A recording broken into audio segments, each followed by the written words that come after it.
Hello, everybody. Hello, hello, hello. Hello, hello.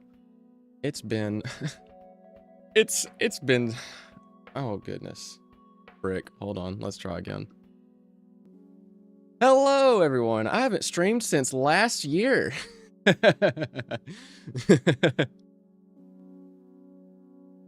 Yo, what's up, Science Yoshi? Welcome in, welcome in. All right. So, as I think we're all aware, I am on a new type of grind with the game. So, basically, it's taken some 4 or 5 years, almost, to actually make a cutscene controller, and now I have one. And I think it's really cool, and it so far works really well. So the grind going forward to actually get cutscenes implemented in a good way is going to be going through and redoing a bunch of cutscenes. So, like, all this that I'm scrolling through here, this is just code for the title animation, and, you know, that's some 1,300 lines here, but, I think it's preferable to using sequences. So, I had some people ask me this, and I'll quickly go over what a sequence is. Also, what's up, Comic Cat? Welcome in, welcome in. A sequence is a type of game maker asset that essentially lets you map out how you want a cutscene or animation to go. So, like, this right here is the sequence for the very first scene of when you meet Yui. So, like, the little blink that happens and you wake up and see Yui in front of you. This is what that looks like, essentially. It's just 2 pixels that are scaled incredibly large, and they kind of do this, like, kind of animation. You can see where they cut over, like, this little line here is, like, the frame, right? That you're going to be able to see through. You can kind of see that they're not even sized properly. But, now, the thing about sequences is they like to work with whatever frame rate Game Maker is running at, essentially. So, like, right here, I have it set to target 60 FPS, which, you know, it's fine. If the game speed, basically what Game Maker thinks your monitor's refresh rate is changed in any capacity. So, like, I use a 240 hertz monitor. I can see 240 frames a second on my screen. It can account for that. However, if you are going below 240 frames a second, then this cutscene is going to lag, even though, you know, it should really be targeting 60. So that's one thing that this new cutscene controller that I've written will solve, is it's going to run the same regardless of what the frame rate is. Because it's actually, if I spell cutscene right, if I go into the code for it here, we can see that I get to determine what happens and how it happens. And I can actually zoom it in here a little bit so it's easier to read. Essentially, I can control the cutscenes, like rewind and fast forward if I need to, for testing. I can have cutscenes stay synced to the music, or I can just have them animate and also just automatically pause if there's a text box that comes up, or if the game is actually, like, paused, as in you click out of the game or something like that. Plot twist, I'm watching on Twitch, not YouTube this time. Bit of a Twitcher these days. What's up, Chiptroid? Welcome in. And honestly, I kind of have been too. I've been watching a lot of Grand Pooh Bear on Twitch. I've been on my Kaizo kick recently. My Kaizo Super Mario World kick. Super Dram World 3, that's a good ROM hack. I'm enjoying watching streams and playthroughs of that recently. But anyways, this whole setup here can essentially never desync. I don't think. It stays locked to whatever I want it to lock to, whether I want it to lock to music or just real game time. And it will iterate through and make sure that things execute and things will get put in the right position. So that brings me to the first cutscene with an asterisk that I have almost gotten finished, which is the title screen cutscene. So I'm actually going to, let's see. And you'll have to excuse the scuff today if there is any, because I have recently upgraded my setup over Christmas. I got a new monitor for Christmas, so I am playing with 3 now. Let me make this big and back here and go out of studio mode real quick. I'm going to launch the game and hopefully it doesn't crash. But I know I teased this in the Discord recently. The new title screen cutscene. Oh wait, whoops, what did I do? What did I screw up? Oh, this needs to be a function. See? This is like this. Yeah. Yeah. So I'll have to go through like each scene. I'll explain this real quick since I'm here. Each scene has a time that it will start, right? So this will start at 2 minutes and 16.87 seconds. This will be the position for the function that will happen when the scene starts. So if there's anything that needs to happen before this scene specifically starts, it'll go here, and that'll execute only once. This one will execute on each update of the scene. So that would be roughly 60 times a second. So anything in a function defined here will update 60 times per second. And then this updates outside of the loop of the cutscene. So just for things that need to move smoothly with whatever the frame rate is set to. So in this case, since we're moving main character and Yui to a position smoothly, this needs to update outside of that loop so it looks good. That's the short of it, essentially. But now I'm going to actually launch the game. I'm going to turn the audio up, so hopefully it's not too loud when it does launch.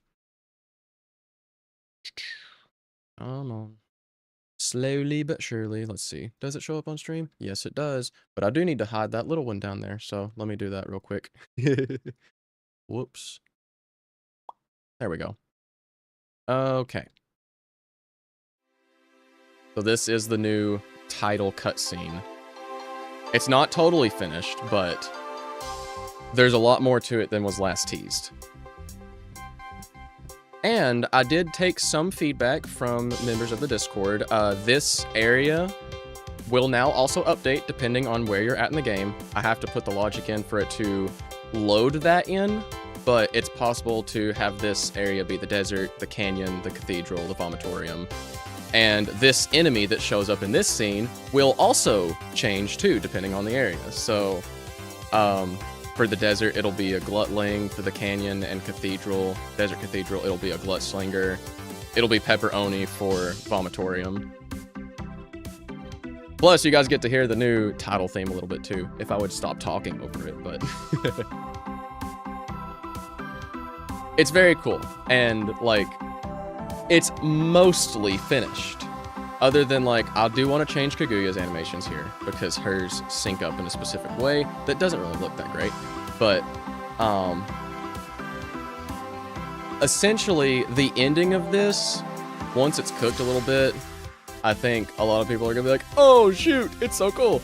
But I have, like, the initial thing with it that I have planned, and I think I'm ready to show it, other than I haven't tested this in a little bit, so it might be broken.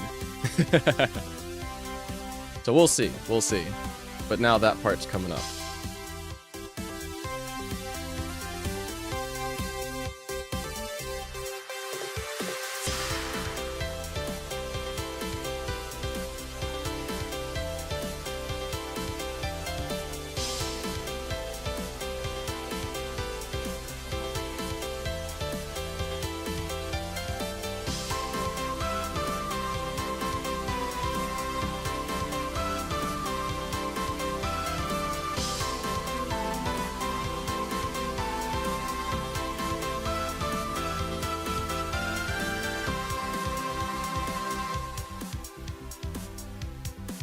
It's a little bit broken, but hey, whoa, we got lyrics. What's this? We got lyrics.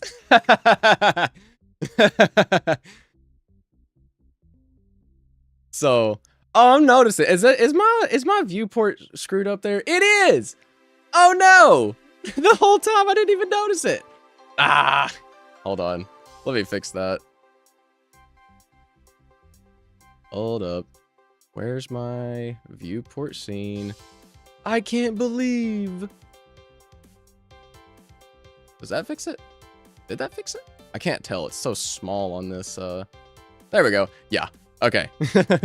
Yeah, her animation screwed up there a little bit at the end. Oh well. But it's a work in progress. I've been sitting on this for so long. Like waiting to show it off. But yeah. Lyrics for the lyrics for the opening scene. I think they're pretty cool. There's some reasons that there are lyrics. I think it's neat. The full orchestral drop. Cool idea. But yeah, there's a lot of things I've been cooking that I've been wanting to show off. Kind of like, I know I showed, actually Yui doesn't need to be in this scene, does she? I know I showed off the new intro scene here. Hello, camera. Thank you, camera. It doesn't like to work properly whenever I change things at the beginning of it, but this scene has like camera control now. Before it didn't. It was just one scene. You know, LOL, whatever. See you, dude. Okay, bye. But this opening scene, I remember there was a bit of feedback. Ooh, the background's still moving. That's trippy. Can I fix that real quick? Variable, global, set, BG move, false. Heck no, I can't. Okay, cool. Well, this is going to be disorienting here, I think, unless I restart. I think that's what I'm going to do. Let's restart real quick.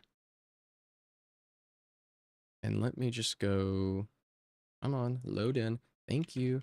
Let's go in here. So, I'm playing around currently with some new background things. So, you probably noticed that there with, like, the trees. All Donkey Kong Country styled, like semi-realism. I'm not sure how I feel about them. I'm not really liking them now that I've got them into practice, but you know, that's just part of it. Just figuring if things look good or not. And I don't like the way they look, so I'm probably gonna end up axing them. But I do want trees here, is the thing. I do want some kind of trees. And my background is so flat, too, I'm noticing. So that's another thing that's screwed up. Yay me! I'm noticing so many problems on this stream. But as you go through this area now, you'll notice that some things are a little off. But, also, and it's supposed to, but it's clearly not because I've screwed something up. It's supposed to get darker as you go along. Because this is not the time that this scene's supposed to take place. At all. But copy of Angels and Demons became oddly realistic creepypasta. This is true. Super foliage in real life. This is kind of true. This is kind of true. So, like, the trees is a picture that I took myself. Like, I actually took that picture and edited it. So, but, the semi-realism, yeah, I agree. It doesn't really fit the art style. The only thing that it really kind of works for, I think, is the clouds. It does work for the clouds pretty well, I think. But, I don't think it works for the trees, specifically. And then this is still sequence cutscene. So we're good there. That's what I have to show. That's what I have to show off that I've been cooking recently that I want to do some more work on. But, you know, haven't got to it just yet. Right. The main thing that I'm looking at doing is going through some of these cutscenes, getting them fixed, shipped, and feeling seamless. Because there's kind of this, like with the cutscenes that the text, like the Meet Yui cutscene, like where the text syncs up with the scene. I feel like, on one hand, it's cool. I like that, right? It's pretty cool in the sense that it how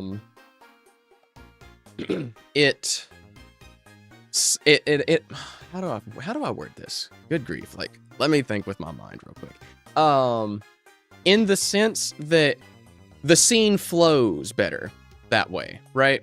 The scene itself flows. It is how I envision it to go, but for people who read faster than I do, then it's kind of LOL. So my thought process was, okay, maybe I just make the majority of the scenes use text boxes instead, because not every single one of them needs to, not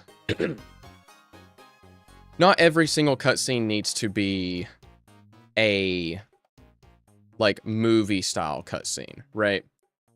And the ones that do have dialogue, most of the time it can just be relegated to a text box. Like the meeting Yui cutscene, that one could be relegated to text boxes, and it could also not have a transition between rooms, because if I go and I look here, there's actually 3 separate rooms for you to meet Yui in. So the first scene happens in this one, and that's like the blink scene.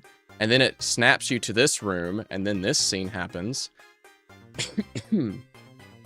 And once this one completes, it takes you to this one. And this one just uses some camera trickery to make it seem like you're actually moving around in here when you're not. Like the camera will just move over a few pixels, and, you know, it's not actually that insane. But with this new system, theoretically, all of this could take place in... It's not this room. It is this room. It could all take place in this room, where, you know, you actually meet Yui instead of these separate ones for consistency.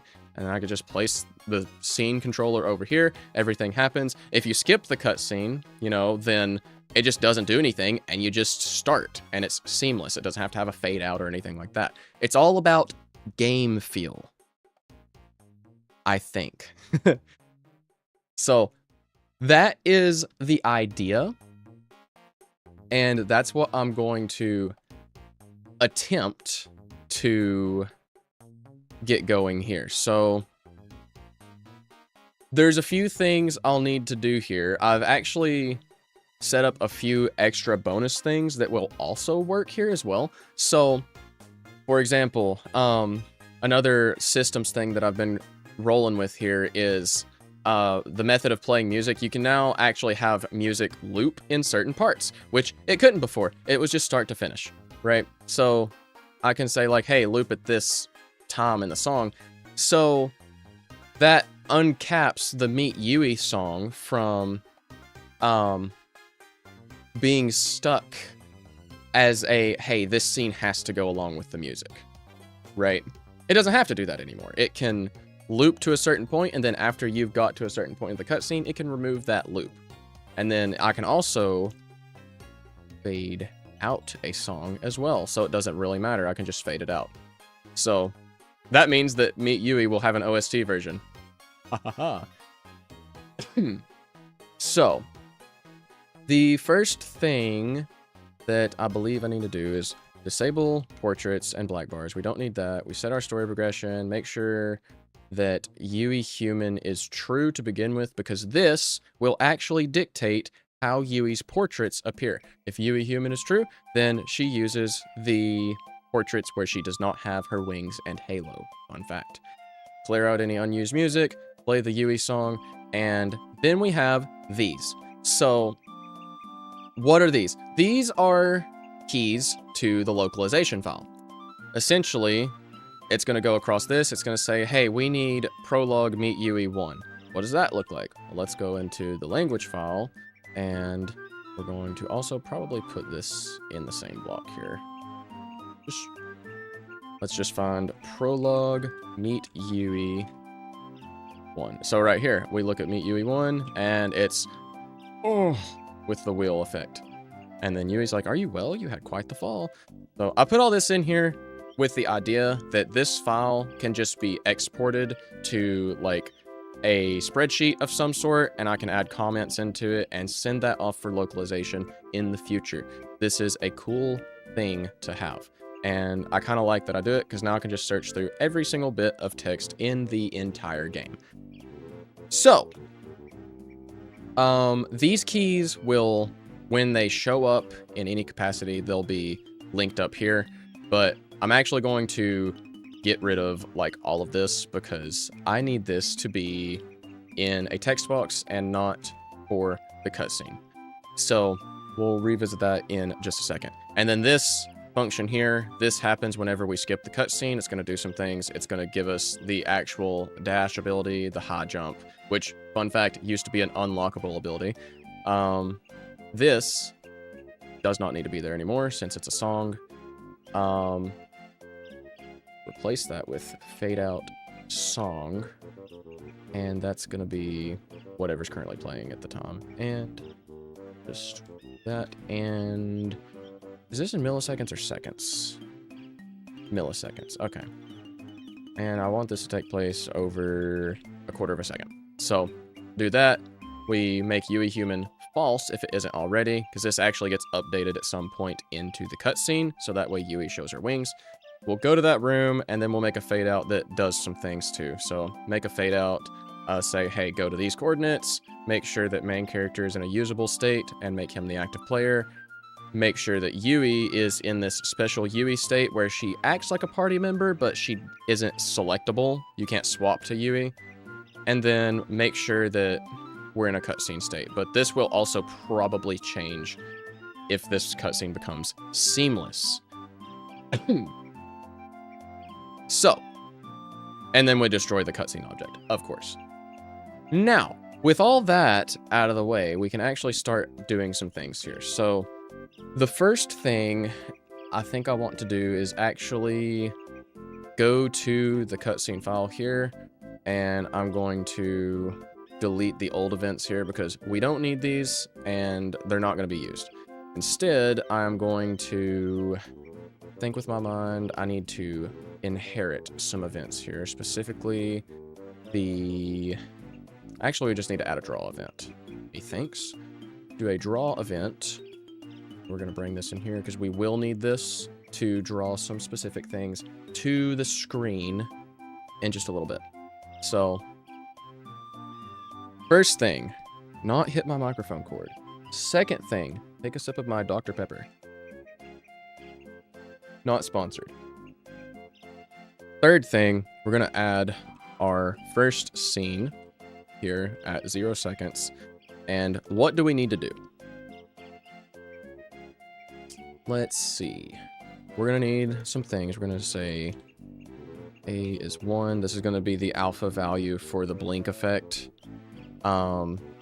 Actually, do we need an alpha? No, I don't think we do, but we'll do blink Y is, say, 240 for now, based on camera stuff. I can't help but to imagine SM64 file select music playing whenever there's any devs playing. Hold on, I've got you. Let me grab from Smash Custom Music. Let me get a B-Wave in here. Where's Super Mario 64? File select. I might have to run this up. But first, we need to talk about parallel universes. This needs to be in my loopable songs playlist anyways. Nope, wrong thing. I don't want to open a file. Windows, thank you. This in here.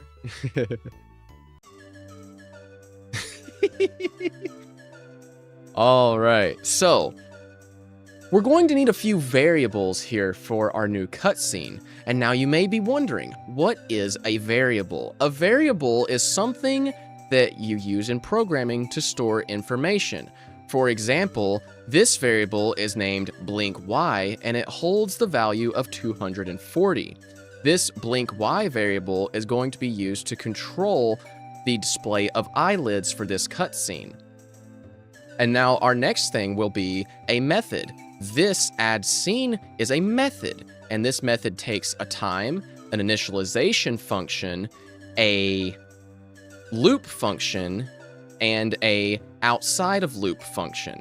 And these different functions will execute depending on this position of the scene. Imagine a box, just an ordinary box. Shout outs to Pan and Coic. I love that guy. I love watching those videos. But yeah, okay, let me actually get out of the loopable songs playlist. This will just go on infinitely, for the record. I use Foobar 2000 for all of my stream music, and I have the VGM stream plugin for it as well, and that lets me actually just play like the raw files ripped from games, and they will just seamlessly loop over and over. Like for the stream music, I actually use MP3s or WAV/FLAC if I have them, because I love me quality, but essentially, it lets me do loopable things. Imagine if there's someone who explains and cracks down every single detail in Angels and Demons, just like how Pan and Coic breaks down SM64. Oh, it would be so awesome. It would actually be so awesome. Like, I don't even know, like, what there would be to break. Actually, no, I do know what there would be to break down. It would almost certainly be like the prayer system, how prayer system works. I think that would be the go-to, because that is super complicated. So that's like the main thing I could see someone like actually deep diving into to just pick apart, honestly.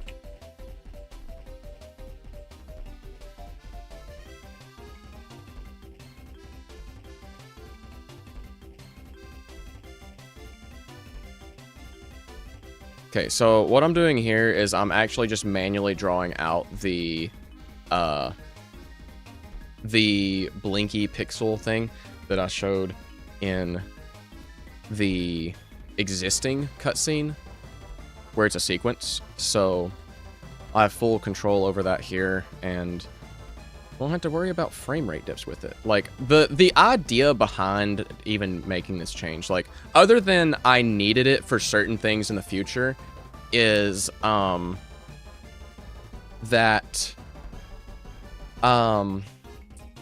wait, hold on, am I doing this right? Hold on.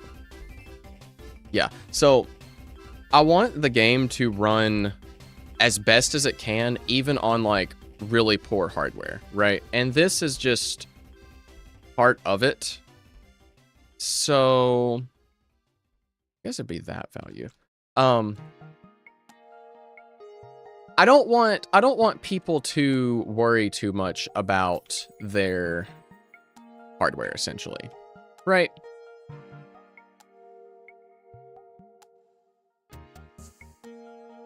Bleck spotted in the dialogue. Oh yeah, true. This is for the profane denomination dudes, like when you first encounter them. Be like, bleh. That's the kind of sound I'm hearing, like a bleh. I'm hoping. So I actually bought a plugin that should ideally help with the background audio issues that I occasionally have. Hopefully it doesn't also filter out my voice sometimes. So it'd probably be when I'm laughing.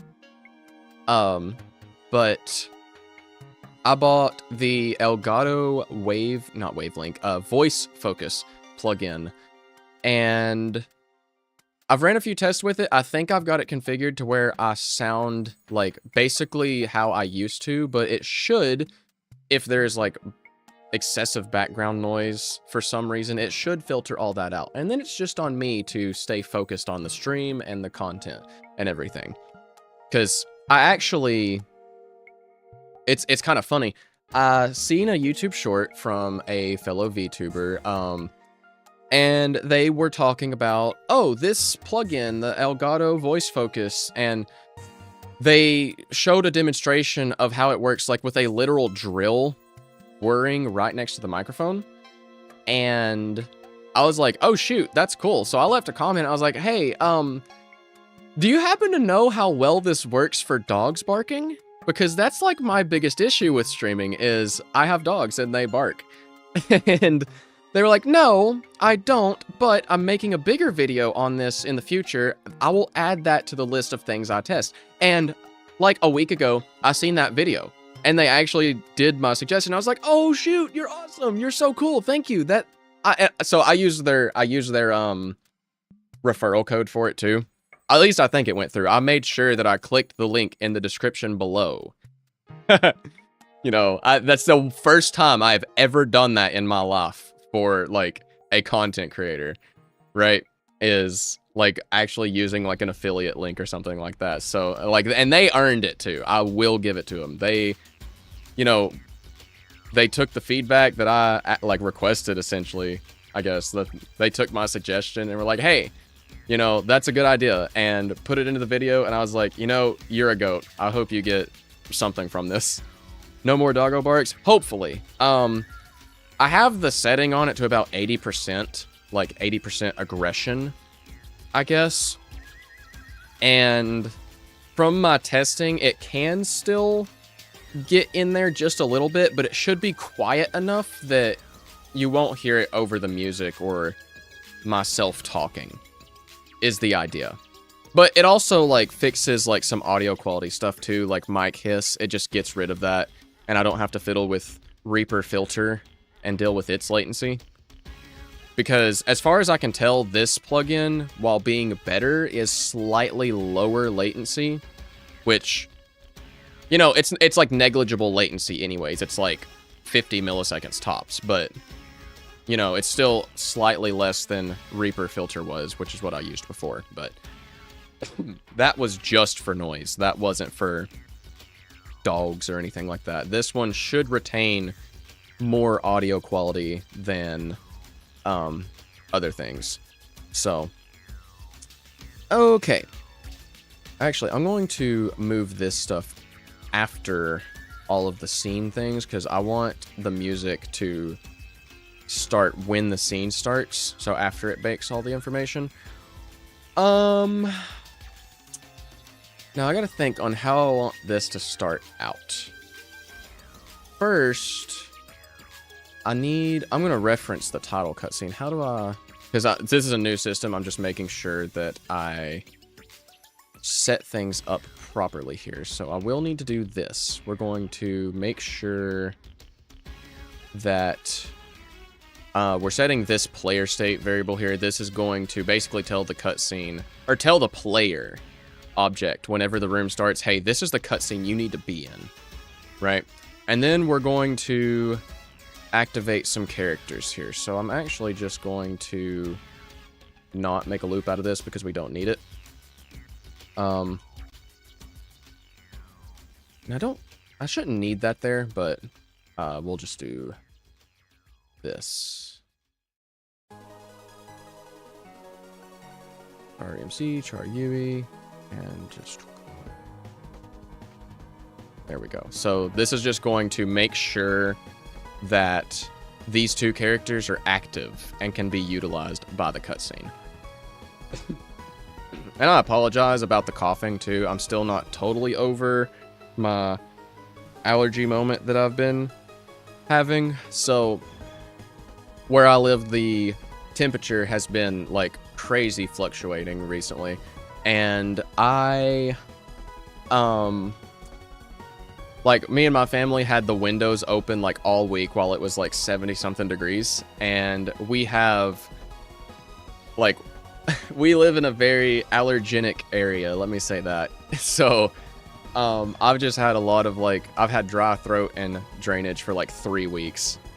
I don't feel sick or anything, for the record. I just am dealing with a bruh moment. So I've been downing a lot of soda because that's the only thing that tastes good when I'm dealing with this condition. So, shoutouts to my current soda stack that I've got going on. Dr. Pepper, Pib Extra, Dr. Pepper Blackberry, and occasionally Sprite. So, let's see. We got to activate the players. I'm going to need to make sure... Now, in this scene, we will take... I'm actually going to do some shorthand stuff here.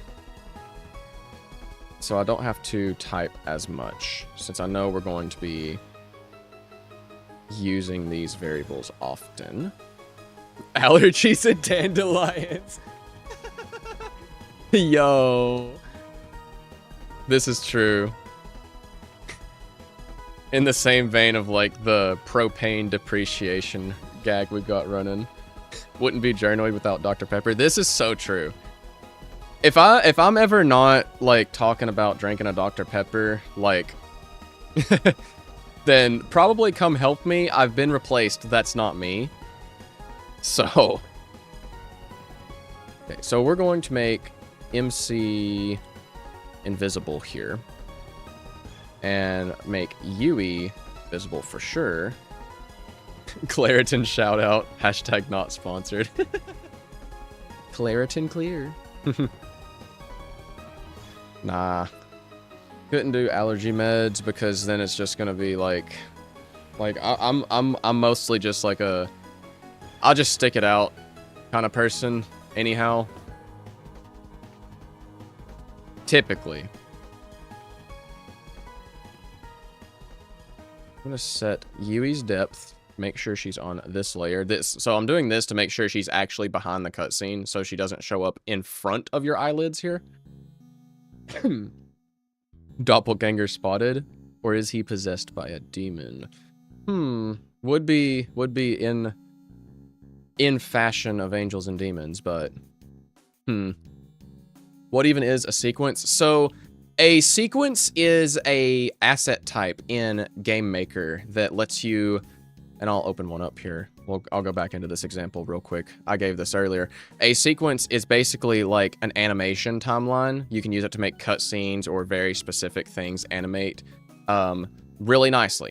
So like right here is a scene where you kind of like, you would have this perspective. So it looks like you are slowly waking up and you see Yui, which is cool.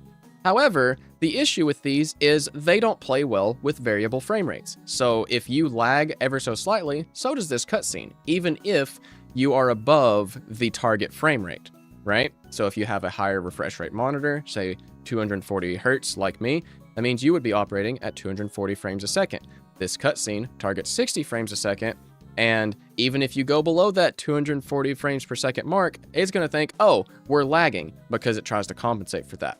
So my new system avoids that entirely in the sense that I get total control over how the cutscenes execute.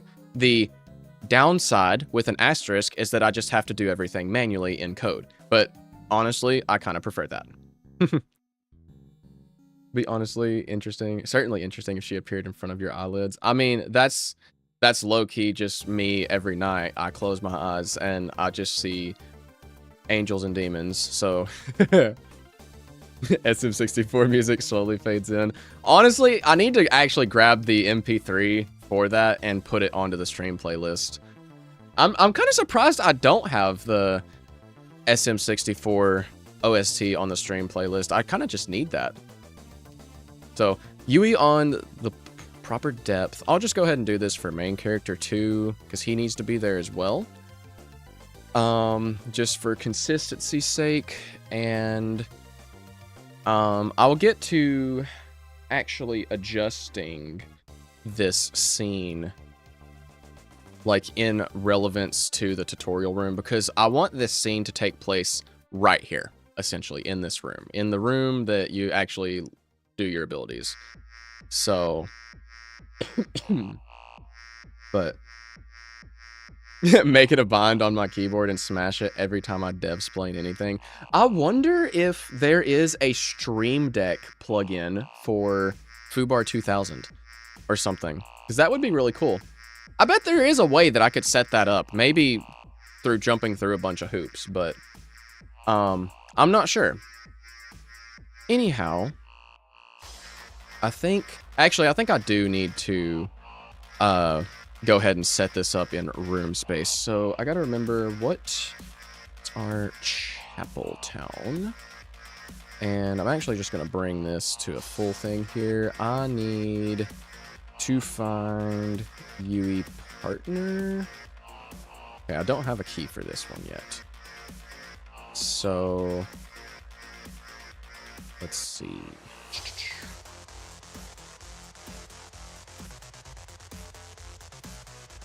Can I find... This is intro stuff. Nope. Okay, we'll enter a key here.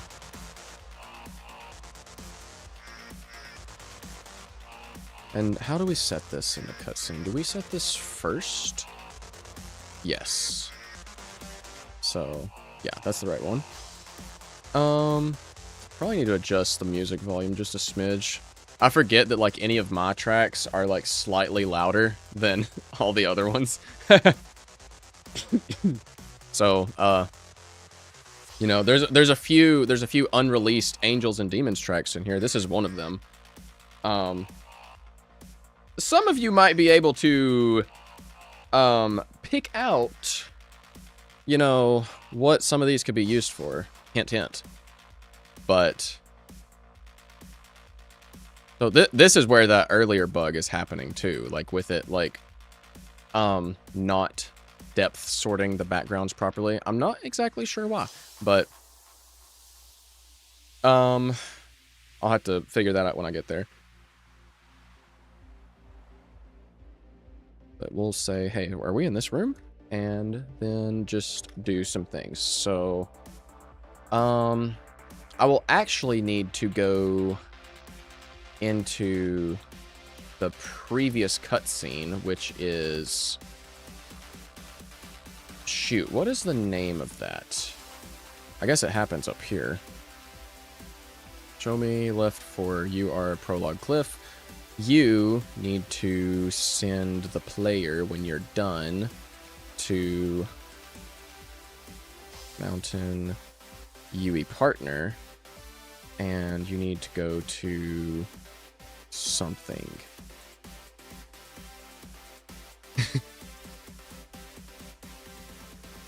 Obviously, this is the track that plays whenever you fight John Brute Force. Yeah, for sure. For sure, for sure. Okay, where's that room? That's not the room. This is the room.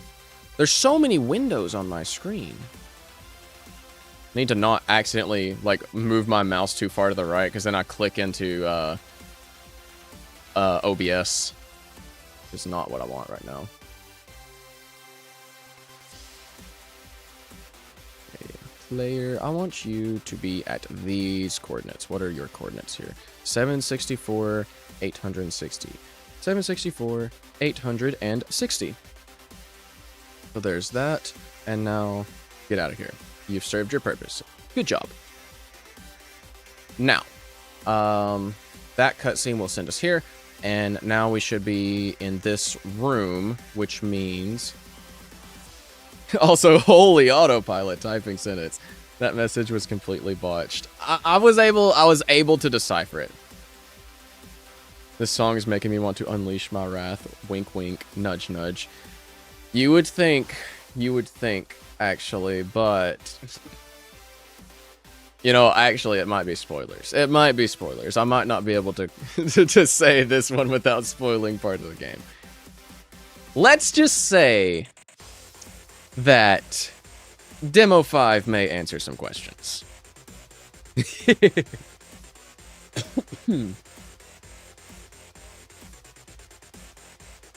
Okay, so we have everything preliminary set up, I believe. So we have a way to get sent into this room. We have a way, like, we know where we're going to be placed. But let's go ahead and say, hey, Yui, you're going to... I'm going to have to do this. I'm just going to... We're going to save some frames here just by doing this, since we're updating a lot of her variables. And this literally doesn't matter, but, you know, we're going to do it anyways. What did I say those coordinates were? 764. I'm just going to copy these and drop them here.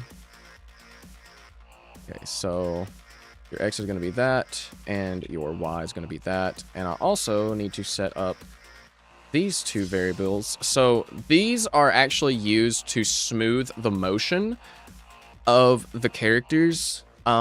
They use a new system that only updates their real position 60 times a second. So the game always actually runs at 60 FPS under the hood, but it will overdraw to account for higher frame rates. And these variables need to be set for that.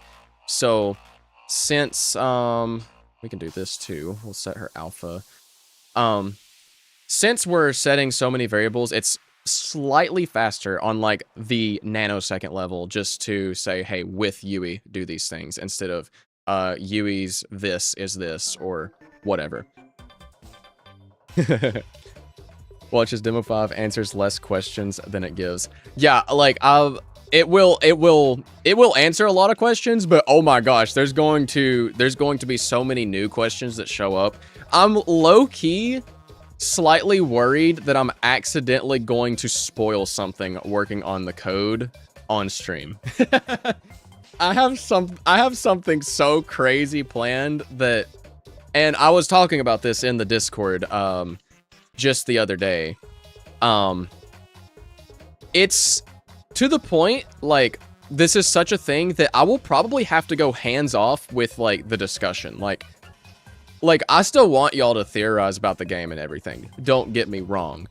But like I will not be able to like provide insight. Just because it could be not good. Like I might accidentally spoil something. Essentially. Something that I really, really, really do not want to spoil. So, just for the record, this is what I need right here. That is the right sprite. Okay, so we're setting her that. We're setting... I mean, there's no whatever. You're not going to have animation speed for that. So, Yui be standing there. We'll set that up, and... Actually, we don't need this function. So what we'll do is we're going to do all this information, and then we are going to create a text box. So this text box is going to have just these two in there, I think. Time to watch the VOD frame by frame for any potential leaks. Well, I actually think I'm doing a good job at obfuscating the things. The main thing I don't want to come across is actually just, like, some very specific, very, very specific things, right? And most of those are pretty deep hidden in the code anyways, like, going so far as to, like, encode those things. And that's about all I can say about it, really. Like, Undertale mod tool won't help you this time. Anyways, we're going to make a text box now. And this text box is going to take these two keys, because these are the keys I need. So this scene is essentially going to say, we're going to have a text box here that's like, main characters will be like, oh my goodness, my back. And we are going to say, hey, this is main character talking, and then this is going to be... Actually, can I make this no one, since we don't know Yui just yet? But just to make sure, can you show us where you keep it so we know where to look, so we know when to look away when you accidentally go to it? Troll face. I mean, since you're being so nice about it, no, I can't do that. I think, let's say, I'm going to test this. We'll see if this crashes, because I think I have a case set that if it's -1, then we don't use a speaker. I actually, I can give you a little bit of insight to it. Actually, this might just raise more questions than it answers, realistically, but, L is real 2401. Purple Rabbit, Waluigi Key, Super Mario 64 DS. Let's see. What's another playground rumor tier thing to go on how obfuscated this stuff is? I gotta think of some. Because those are the two I'm so super familiar with. Playable Goku in Melee. Playable Sonic, Melee. Playable Toad, Melee. Mew under the truck, that's a good one. Missing No, though that one's true. Missing No's true, but, Lavender Town Syndrome, like, Tails Doll, Sonic R, if you know what's up. If you know what's up about Tails Doll, specifically. It's a really funny thing, actually. When I was younger, me and some of my close friends at the time, I went over to their house one time, and they had Sonic R, and like I was a big creepypasta kid. I won't deny, you know, I was real into creepypastas. I was always scared of them, but like, you know, been drowned, stuff like that. And I remember reading the Tails Doll, reading a Tails Doll creepypasta, and it's like, oh, if you do this, if you beat Tails Doll, then the screen will shut off and Tails Doll will come out of the game. And we sat there for hours trying to get that to work. And I was like, oh my gosh, dude, what are you doing? Don't you care about your life?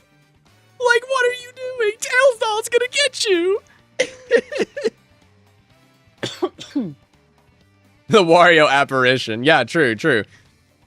That's the main hint I can really give about any of this stuff, is that it's gonna take some playground rumor tier stuff. Like, I'm not sure how familiar everyone is with, like, the new Deltarune chapters here. I like to imagine that the majority of my community is, at the very least, familiar with some of the stuff, but, I'm a big fan of Deltarune, and there is, this concept known as the Eggman, I think is what the community calls him. It might just be Gaster. Like, WD Gaster is another big one we could throw on there for it. But one of the ways to get to one of these egg rooms is so, like, playground rumor bull that I don't know how anyone in the community figured it out without using Undertale mod tool. Like, you have to do this, like, uber specific pattern of, like, or maybe not pattern, but like string of events, and then you go into battle with a specific enemy, and then hold left so the soul walks out of the battle, and then it takes Chris to this unique area, and you can find you can find an egg. And I'm like, how do you, like, huh? How are you supposed to figure this out? But at the same time, I was like, oh my gosh, this is amazing. This is, like, such a cool concept. I love this. Toby Fox, you genius. So, yeah. It's the, if you want to look up a video for it, it's the Chapter 3 egg room.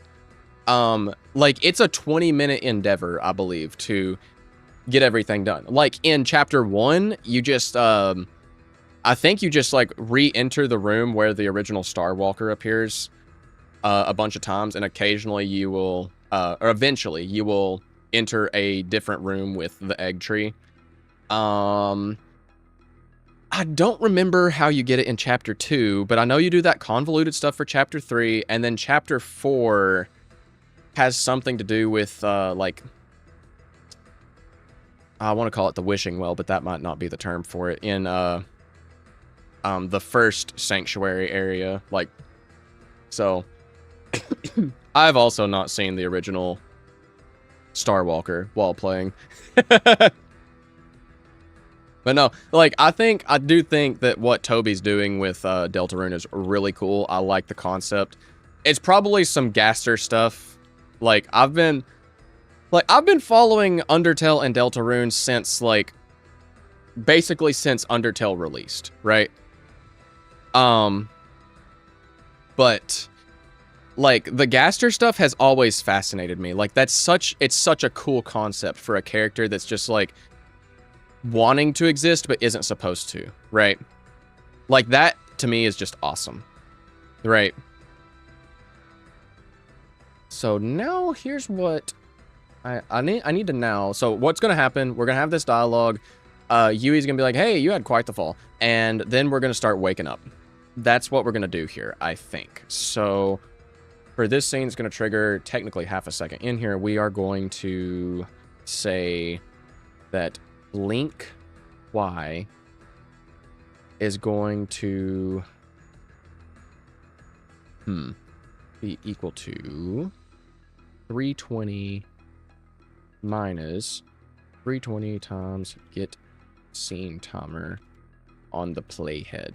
So this function here actually just takes the time that we're at now, so this would be half a second, and then the time to the next scene, and returns a value between 0 and 1. So essentially, what this is going to do for us is eventually Blink Y is going to approach 0 over the time to the next scene. So we're going to take about 2 seconds, maybe, to open our eyes. And I actually don't... I'll just do this for safety's sake. We'll say Blink Y is 320. No, Blink Y is 0. 1 in a million chance Imp Yui replaces Yui for a frame while you're waking up. See, if they were that related in lore, then it would be a cool nod. But like Imp Yui and Yui, I will always stress this, they are 2 separate characters. They are absolutely 2 separate characters. Okay?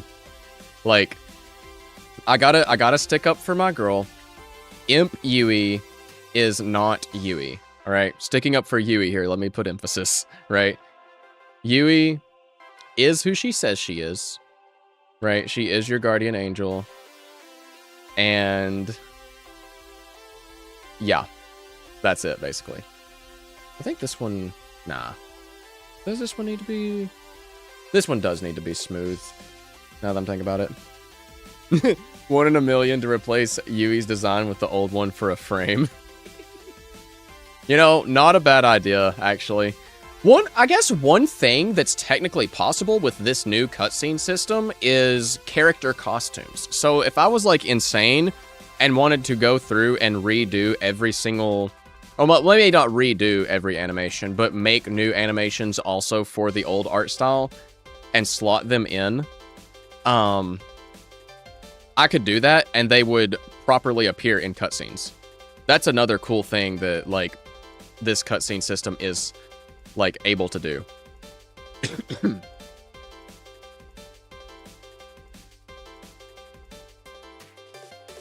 Let's just do this and Blink Y. Now we're just reversing it here. So we'll just say that it's 320 plus this times the play position. We'll dupe this scene and say this blink only needs to last a quarter of a second, and then we go back,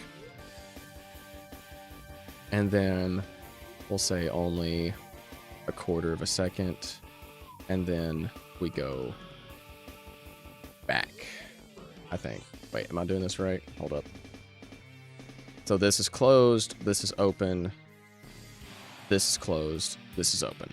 All right. Still have my bets that Imp Yui is envious of Yui. Let's just say full game may answer some questions. Exclusive Patreon costume access. Now, I think if it wasn't going to be a nightmare to get something like a custom costume thing implemented, all they are is like, hey, this value points to this sprite. Like, I think it would be cool to have a option like that for, you know, if you wanted to go through and make a costume that you should be able to load it in, but, you know, it's a lot of sprites. Like, these are all UE ones here, and these are just the ones that I have keyed in for, just keyed in to be able to be reused. I haven't included cutscene animations in here yet, and I will do that as I go through because, you know, I haven't ever had a need for it just yet to include cutscene costumes, or not costumes, but animations as a variable. They've never just needed to be used.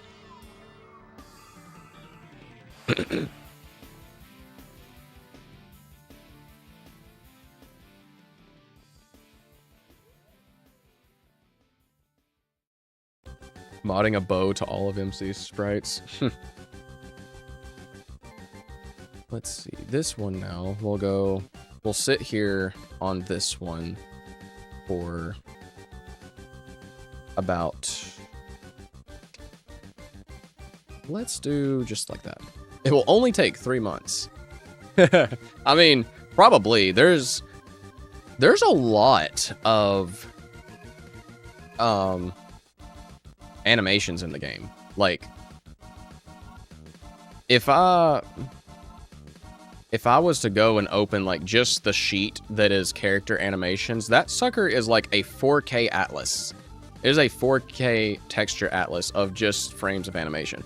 Granted, I could optimize that if I really, really wanted to, but that would be more like, that would really be a headache. I'll be completely honest. Like, I think that is not worth it in the long run. Like, I think computers nowadays are good enough that they can handle swapping some textures in and out. Like, if Fortnite can run on a laptop, if Fortnite can run on my phone, Angels and Demons should be able to run without a dedicated GPU, okay?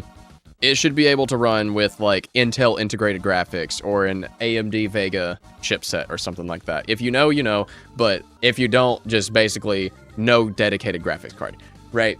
It should be able to.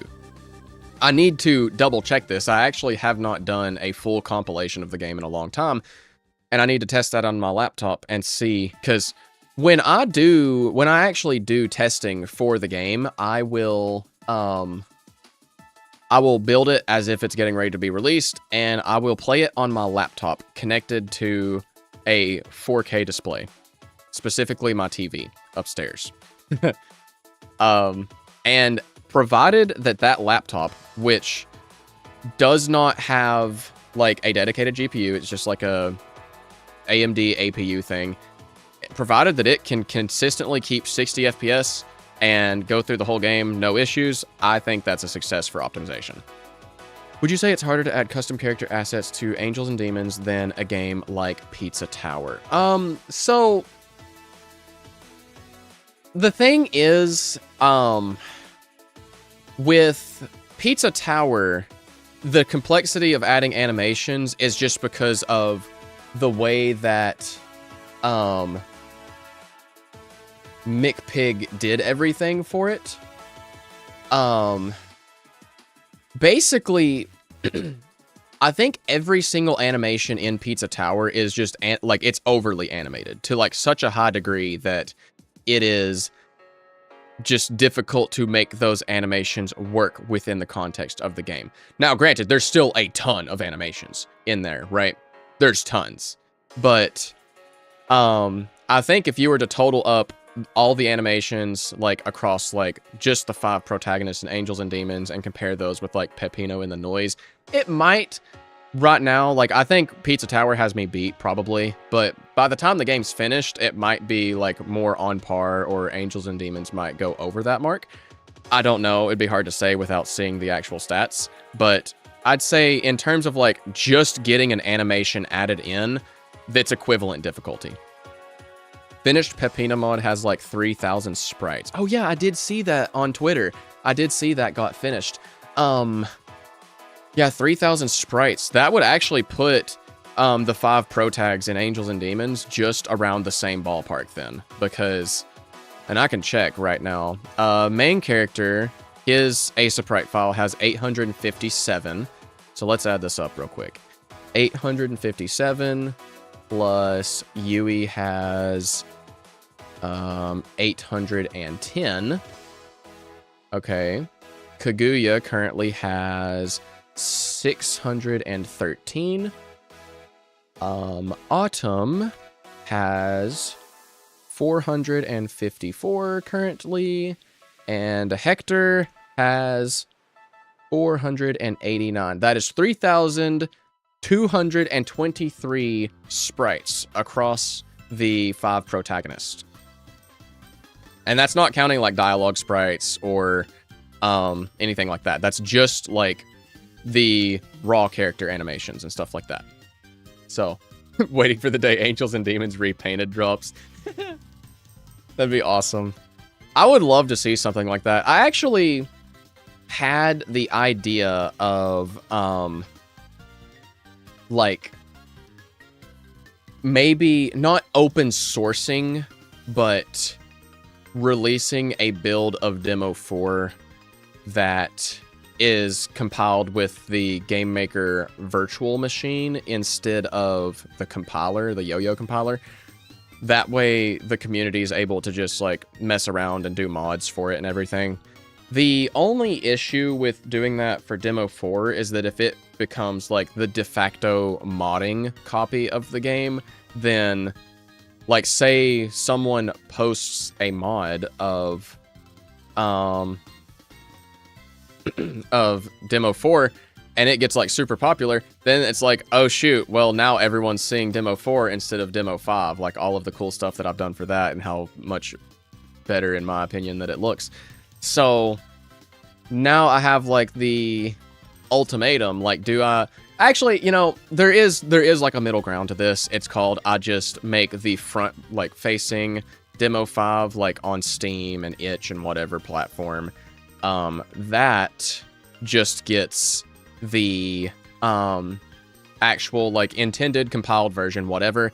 And then if you wanted to actually if you wanted to mod the game, I could just say, like, okay, here's a download to the VM compiled game inside the Discord server or something like that, right? And you just, like, you have to go in there to get it instead of it being something that could confuse people who were going to download it. Because one thing I've unfortunately learned as a game developer, or just, you know, someone who has put something front-facing online, is that a lot of people just apparently don't know how to freaking read. Like, and I'm not kidding about this either. Like, I do get support emails every once in a while, and I've had, I've had some people email me about the first run sequence, like, hey, why does my keyboard not work? Like, I can't get past the input check or something. And it's like, okay, did you rebind your controls? No, I didn't. Okay, that's the whole point that it's there. It says, hey, if it doesn't work, please rebind your controls. I used to have this big thing, right? There used to be a README, because I'm old-fashioned. I am old-fashioned when it comes to applications on the computer. You know, you'd download a fan game from Mario Fan Games Galaxy, mfgg.net, right? Not sponsored, but my goat's there. You would download a game from there, and you'd get a readme.txt. Readme in all caps, .text. And that would tell you, hey, the password to go to this area of the game is this, or, you know, this area has this issue if you want to avoid it. It's still a work in progress, or, if you can't do this, here's how you rebind your controls. Whatever. That's the whole point of that being there, is, there is, and this is not something that I can control. This is solely on your specific keyboard manufacturer if it doesn't work, but there's a concept known as input ghosting. And essentially, the way that keyboards are wired, if they are not wired in such a specification, certain key combinations can overlap and cause them to cancel out. And that typically likes to happen with arrow keys and spacebar, along with like the lower keys of a keyboard. Now, if you have a gaming keyboard, you've probably never experienced this, because gaming keyboards are typically like, okay, you never know how someone's going to bind their keys. We need to make sure every single key combination can work with no issues, right? You know, that's probably not true for all of them. If you have like a more budget keyboard or something, they might still skip out on certain keys, like a numpad or something like that. I know one of my friends had a small profile Razer keyboard, and that one was the same way. Like, that person wasn't actually able to dash in diagonal directions. They could only go up, down, left, and right? And you know, I'm watching them play, and I'm thinking like, I'm thinking in my mind like, there's no way you're actually this bad at the game, right? And then I said, no, I'm actually holding this direction. I was like, oh, so that's how the input check was born in the first place, because people actually had that as an issue. So, you know, I put it in there too for the rhythm game because it's the same concept where, you know, DFJK, you know, you might have that same issue. If you can't press all four of them together, then you're going to get screwed over in the rhythm game, right? Stuff like that, where it's, essentially, it's a necessary evil. I want the first run sequence to be a bit smoother, you know, because it is a lot of information at once, but every single person that has commented on the first run sequence of the game has praised it. And that, like, wow, this is great, more games should do this. And I'm like, thank you, I agree. That's why I'm doing it. I'm being the change I want to see. But, I forget how I got onto this topic in the first place, but, I kind of just went on a tangent talking about the that thing. The LOL. Can I move this up here? Can I move this up here? Thank you. There we go. I need to close some of these things out. We need this to go, this to go, this to go, this. Whoops, didn't want to close that out. Give me that draw event back, please. Thank you. Wrong cutscene. There we go. This one can stay. I'll close this out. This can go. And I'm done with this. Throat's getting dry. Amazing. Shoutouts to allergies. All right, so I think what I will do here for this is when we first trigger this up here, I'm going to move the language out of here too, because we don't need that either. I need some screen real estate. Make this single pane. We are going to just move all of them over by... I'll actually be smart about this and just say, hey, move away by this much. And nope, don't do that. Don't do that. Yui, you're gonna move also over. This is just going to be for a camera effect of like, hey, we're in a slightly different position too. You're going to get to peer behind the veil, look behind the curtain a little bit to see the inner workings. But I need to see here. This is not the sprites. This is the sprites. Here we go. Don't need this. I need Yui's. Does she have... Actually, main character has one of these. Where are his cutscene ones? Do I have a... Let's see... These are his. I need to add his in here first. So these are these things. Halt, confused, tiny falling. Well, we'll make some talking animations. Well, SBR talk is a good one. Talk neutral. Talk happy. Does he have one of these? Yes, he does. We'll put these in here so that way everyone has a default. The way this actually works is And this is a decent practice to do if you're doing something like this, like storing character sprites or anything really in a variable, like where you could change things out, like say for a costume or something of sorts, because all of the protagonists, they just operate under the same player object. So technically they are just costumes of a player, right? These are defaults. All of MC's animations are the defaults. So we define them outside of this switch statement. And then we just overwrite, you know, whatever we don't need. So like now I can go here and we'll put these in here, but we'll say these are whatever Yui's talking animations are. Are they player-y? Player-y? Chat, speak. No, it might be Yui. Speak neutral. Yep. Yui. Whoops. SPR Yui speak. Maybe it's talk? No. Chat. Maybe she doesn't have one of these. I know she does have one of these. Wait a second. Hold on. Yui, speak. Didn't her look forward? No. Oh, it's just speak. It's just speak. Yeah, for sure. Here, Yui, speak. This is her happy talk. And we need those two. And her surprised. This one actually needs a surprised talk. Oh my goodness, where am I at? Well, SBR talk. Shocked?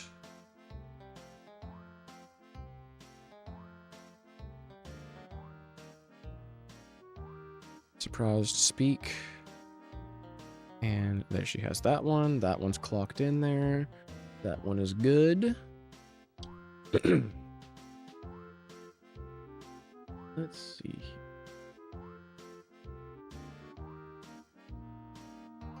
I think that's all I need for it right now. I think. So let's hop back in here. We're going to do Val SPR talk, just normal talk. No, talk. Happy for Yui. Because she's obviously happy to see her... what would you call a... Wait, New Donk City! I'm going to get copyright claimed by someone who isn't Nintendo!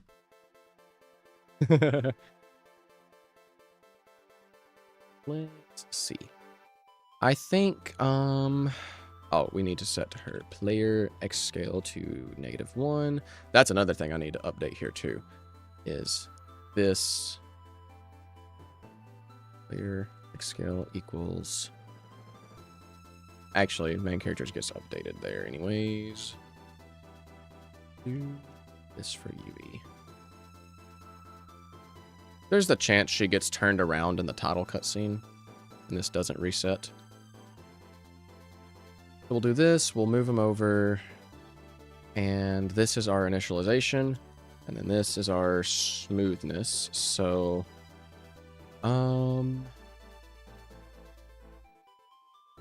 we're gonna say that I need main character to move back, so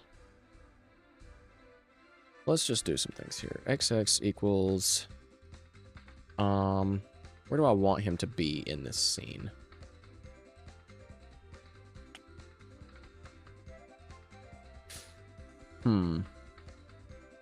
I need to do this for Yui too. Whoops. Almost missed it. Set that there. Also just, well, I guess the Y coordinate isn't being updated. We don't need to do that yet. Think with my mind.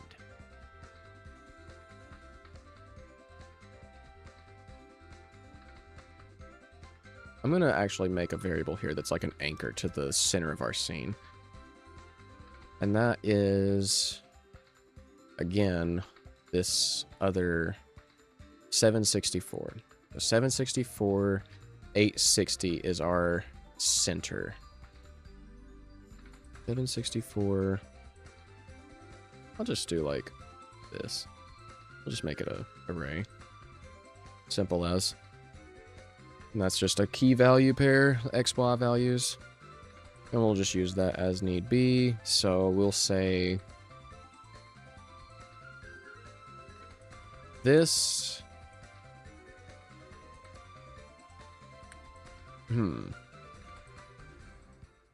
Is center 0 minus X offset minus 72. I guess this is, I'm just kind of winging this a little bit. I'm like trying to think of coordinates in my mind. Actually, we'll do 48. And then we'll just say that UE is center 0 minus the X offset other dot center 0, because this is not UE or main character's variable. This is the cutscene variable. X equals, yeah. I actually know how to write code. Fucking right. They would have never guessed. The game developer knows how to program the game? What? Okay. And this doesn't need to be minus equals, it just needs to be equals. So... oh, wait, this doesn't need to be equals at all. It just needs to be minus. And then we will set these up somehow, some way here. Actually, I don't even know if I need to initialize these here. Angels and Demons development in the Big 26? This is true. This is true. Probably not for much longer, because I'm getting to the point where I will have to wrap up stream here soon-ish. So I'm realizing that it is getting close to 5 o'clock, which is about the time that I usually have to wrap up streams. That, and I haven't had lunch, so... my stream timer is actually when I start getting hungry, typically. Any development is better than no development. This is true. This is very, very true. I'm thinking, how do I... Let's set this here just in case, too. Set the X scale. You should be doing this now. -1. Wait, I already did that. You're down here. I guess we'll do... the actual cutscene X is going to be center 0 minus 24. We're going to like move the whole camera. We're going to move the whole camera over just a smidge here. And we'll also make sure that blink Y is like a big number so it doesn't draw anymore. Because if it's less than 320, we're going to draw it. But if not, then we will save some draw calls there, which will be good for optimization. Even though it's literally drawing 2 stretched pixels, but... so... we're going to say our starting X here. We're going to have main character kind of like do that jump back that he does. So, we're going to take... there's going to be a lot to juggle just for this, but I'll be able to reference it. So, center 0 minus 48, parenthesis this, minus, and we're going to have him jump back. So we're going to make him jump back about, we'll say 1 tile, 32 pixels times get scene time, and we need to go by play position because we are outside of the loop. So that should work. His Y, however, we want him to kind of like jump with this as well. So this is going to be our center of Y. And I'm trying to think, because I need it to like look like a jump. So I can't like have this be normal. Actually, you know, there's a cheap way of doing this, and it's called just have this. And we'll say minus, how high do we want him to jump? We'll say 1 tile. Have him do 1 tile times get scene minor optimization. Check that out. Just that way we don't have to do this calculation twice. We'll do this, and we'll say our X is XX, and our Y is YY, and our VX is X, and our VY is Y. And now this should say, hey, we're going to, for the duration of this scene, right, which is only going to be like a quarter of a second, we're going to move back 16 pixels. We're going to move up 32 pixels, okay, off of this position and off of this position. So that means now I will go to the next scene. We're going to dupe this, and we're going to say this half of the jump is going to take we'll say actually just like, yeah, I think like roughly a third of a second. And we'll just have all this be exactly the same. The only difference is now we are going to do this. We're going to change this 48 to a different number. We're going to add 16 to that. So it's going to be minus 64 because it should be the midpoint of where we were at. And then we're going to do the rest of the 16, but we're going to go, we're going to say this is now minus 32 plus this. So we're at the peak of our jump and we're adding 32 to move back down. And then we're just going to update the position anyways. And then this scene will go to our next one. Next scene will be about 7.66 seconds, I guess. We'll just do the same thing there, same time divisor, and we'll say, okay, so we're going to do with main character. And this is where we're going to update some things here. We're going to say that now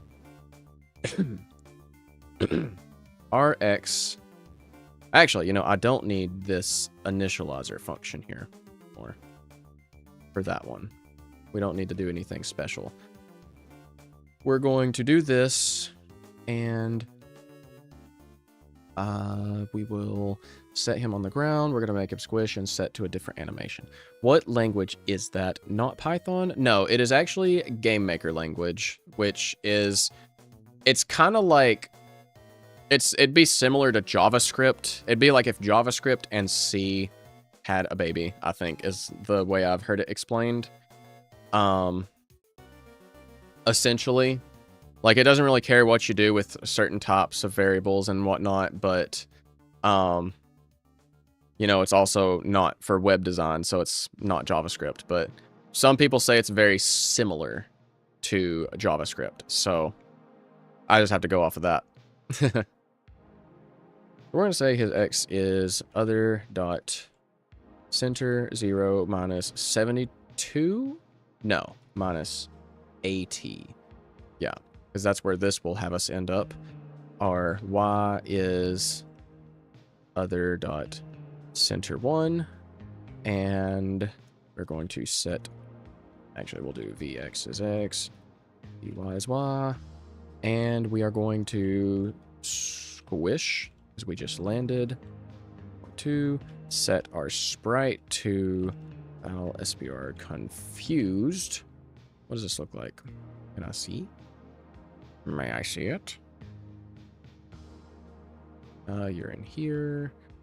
Val SPR confused. Where is confused? Confused? You are this one. That is what I want. So how long did it take for me to learn Game Maker language? I guess that depends on what you mean by learn. If you mean like become proficient in it, like I feel like I am now, probably about 4.5 years. But if you just mean the ins and outs of like how the language just functions as a programming language, it took me about 6 to 8 months, maybe, I would say. Because I started with a few tutorials, got some things going with that.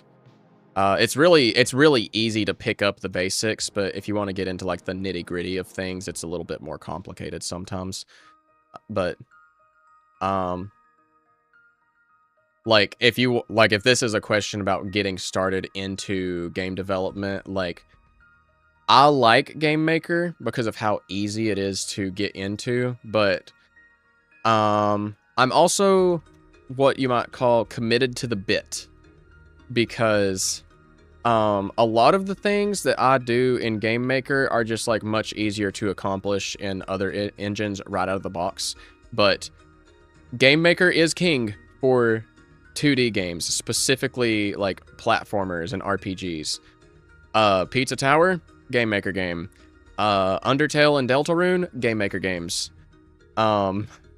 Angels and Demons, Game Maker game. What can I say? You know?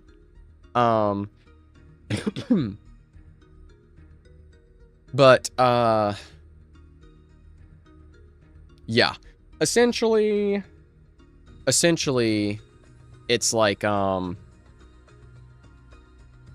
it's easy to learn, hard to master. Let's say that. I guess that's a good way to put it.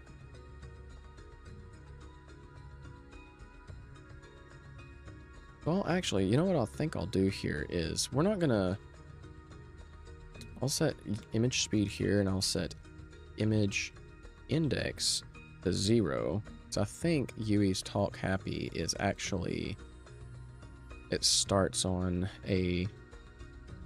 Yeah, it starts on the mouth closed frame. So that's what I'll do. And then we will take this, and then in here... Nope, not that one. In here... we will say, hey, don't need to do any of these things, but we'll double check that the sprite's set. We'll set the speed to 1, and we don't need to do this. And then we'll trigger a text box. And this is going to be our next thing here. Actually, let me look, because I might need to make a slight adjustment here to the cutscene logic to say, like, hey, we're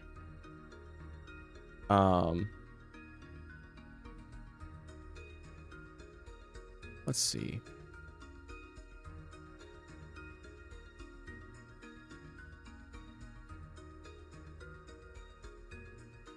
So a TLDR would be that it's literally a language in a sense where you can learn a few phrases or basic sentences, and then you become more proficient with the language via practice and learning. Yes, that is true for every programming language, though, actually. That's kind of why they're called programming languages. You learn to speak in this language, and a compiler can, or sometimes an interpreter, can interpret or understand the things that you're speaking, and then it does exactly what you tell it 99.99% of the time.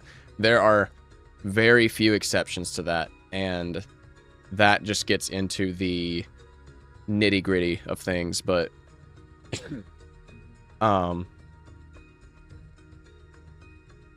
wait, no, this smooth scene will work the way I want it to. Never mind, because I'm going to trigger a text box, and I want it to also, on the next scene, I'm going to trigger a text box, and,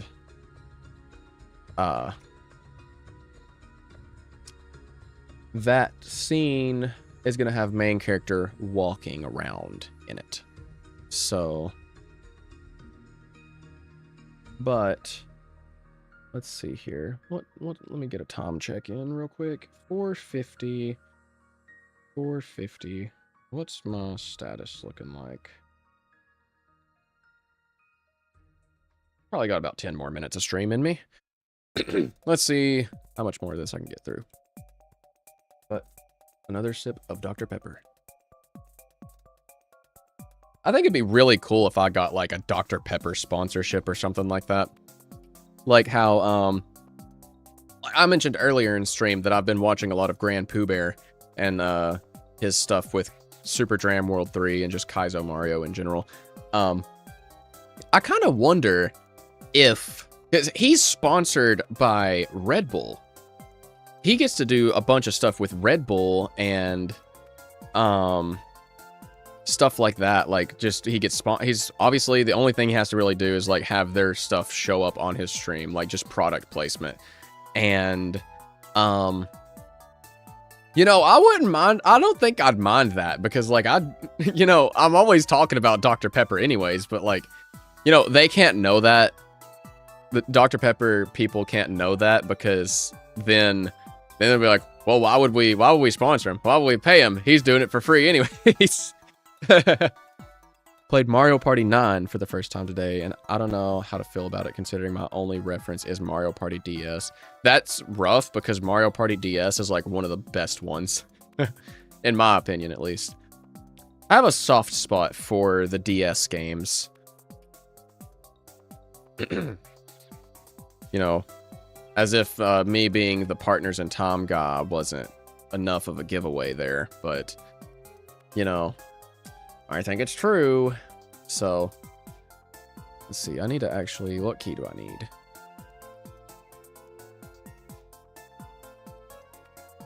Just 3. So, Prologue, UE 3. And then we'll do... global.ue.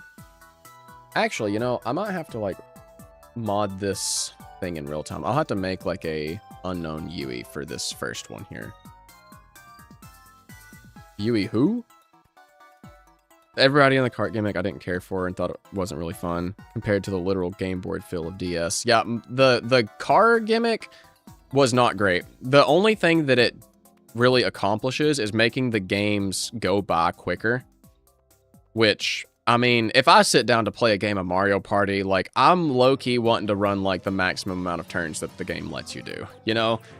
Like, let me run a 50-turn game. I want to play Mario Party for an hour and a half, 2 hours, right?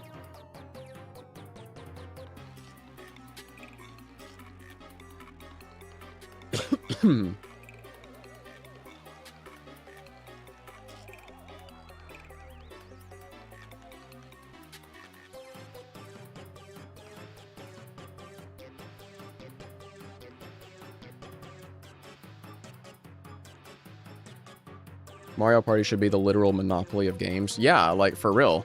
I think other series should do board game style party games.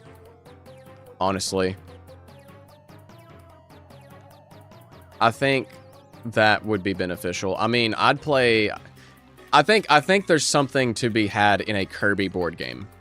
As well as a Sonic one, you know?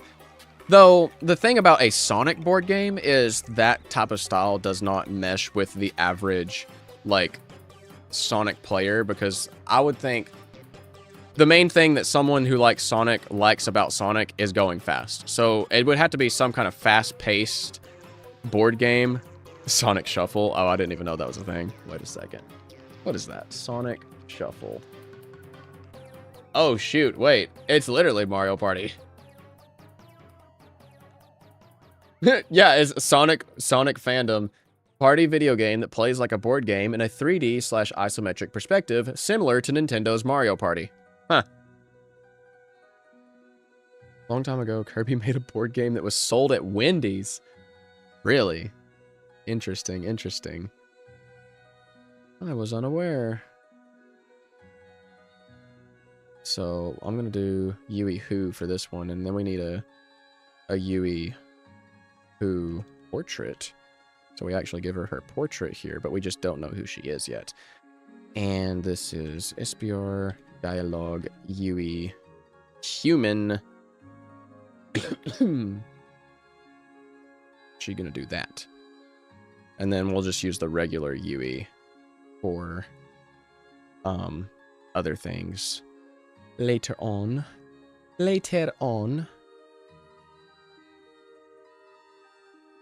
So, would you mind explaining what happened?